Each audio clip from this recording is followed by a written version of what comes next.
अगर किसी देश ने अपनी अर्थव्यवस्था को दुनिया की सबसे तेजी से ग्रो करने वाली अर्थव्यवस्थाओं में शामिल किया है तो वो है चाइना।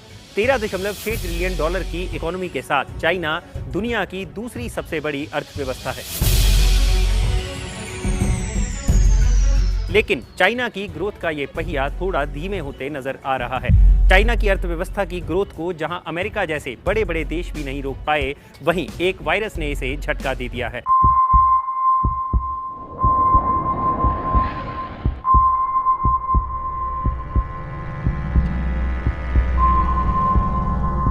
इस वायरस का असर जहां चाइना के आम लोगों की जिंदगी पर देखने को मिल रहा है, वहीं चाइना की अर्थव्यवस्था पर भी इसका काफी गहरा असर देखने को मिल रहा है। नमस्कार। चाइना की अर्थव्यवस्था सबसे ज्यादा निर्भर करती है मैन्युफैक्चरिंग पर, फिर चाहे वो कार हो, मोबाइल हो, कंज्यूमर गुड्स हो या फिर कुछ और। इसे आप इस तरह से समझ सकते हैं कि आपके इर्द गिर्द कोई ना कोई ऐसी चीज जरूर होगी जिस पर लिखा होगा मेड इन चाइना।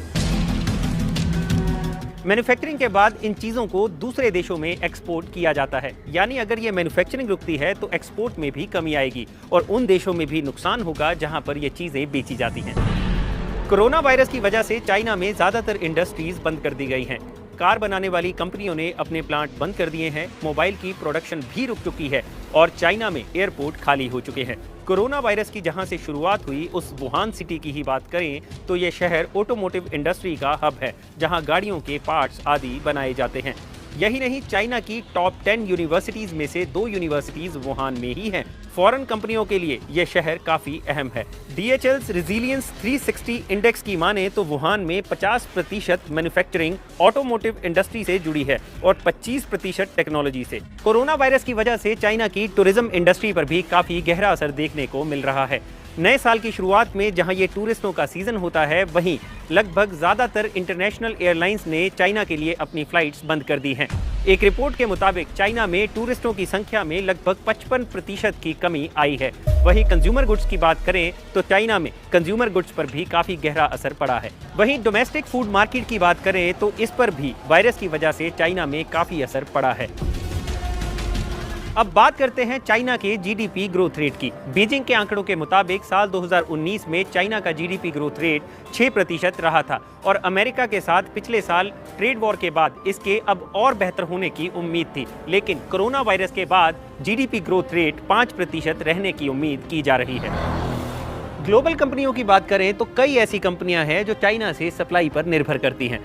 एप्पल को ही लें तो एप्पल के 800 ग्लोबल सप्लायर्स हैं, जिनमें से 290 सप्लायर्स चाइना में ही हैं। दुनिया में बनने वाले टीवीज में से 9% टीवीज चाइना में ही बनते हैं। यूरोप और अमेरिका में कार मैन्युफैक्चरिंग इंडस्ट्रीज पहले ही शॉर्टेज होने की बात कह रही हैं। वहीं हुंडई की बात करें तो इस कंपनी ने चाइना से आने वाले स्पेयर पार्ट्स की कमी के चलते साउथ कोरिया में अपनी प्रोडक्शन बंद कर दी है। यही नहीं, अमेरिका की सबसे बड़ी कार कंपनी जनरल मोटर्स ने भी आंशिक तौर पर प्रोडक्शन बंद कर दी है। जापान की बात करें तो चाइना जापान की मशीनरी, कार, ट्रक और टेक्नोलॉजी का काफी बड़ा खरीदार रहा है। ऐसे में चाइना में कोरोना वायरस से हो रही दिक्कतों के चलते जापान में भी बिजनेस और इकोनॉमी पर असर पड़ सकता है। पैरासीटामोल जैसी आम दवाई में यूज होने वाली ड्रग जो चाइना से इंपोर्ट की जाती है, उसका दाम भी पिछले 10 दिनों में दोगुना हो गया है। बाकी रही बात चाइना से आने वाले मोबाइल या टेक्नोलॉजी की, तो इनकी शॉर्टेज भी हो सकती है, जिसके चलते इनके दाम बढ़ने की उम्मीद भी की जा सकती है।